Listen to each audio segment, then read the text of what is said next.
Hello friends, রিম্পাস চ্যানেলে তোমাদেরকে welcome. দেখো, আমি আজকে চলে এসেছি একটা লোটে মাছের পকোড়ার রেসিপি নিয়ে। লোটে মাছটাকে কেটে ভালো করে ধুয়ে নিয়ে এর মধ্যে রসুন, আদা আর কাঁচা লঙ্কা দিয়ে ম্যারিনেট করে রেখে দিয়েছিলাম।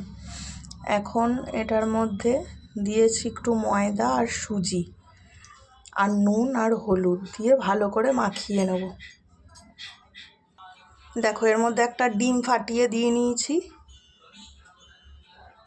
এবার এটাকে ভালো করে মাখিয়ে নেব। দেখো, আমি এর মধ্যে দিয়ে দিয়েছি তেলে ভাজছি। আর একটু যেটা স্কিপ করে গেছি সেটা হচ্ছে এর মধ্যে একটু ধনেপাতা কুচি দিয়েছি।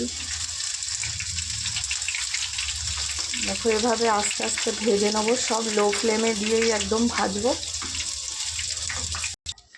দেখো, লোটে মাছের পকোড়া কিন্তু রেডি হয়ে গেছে। আমার এর মধ্যে চাইলে অনেক কিছুই দেওয়া যেত, কিন্তু আমি হাতের সামনে যা পেয়েছি শর্টকাটে এভাবেই করে নিয়েছি। কিন্তু খেতে খারাপ হয়নি, খেতে ভালোই হয়েছে। তোমরা একবার এরকম খেয়ে দেখো, তোমাদেরও আশা করি ভালোই লাগবে। আমার রেসিপি যদি তোমাদের ভালো লাগে তাহলে আমার পাশে থেকো, আমার চ্যানেলটা সাবস্ক্রাইব করে দিও।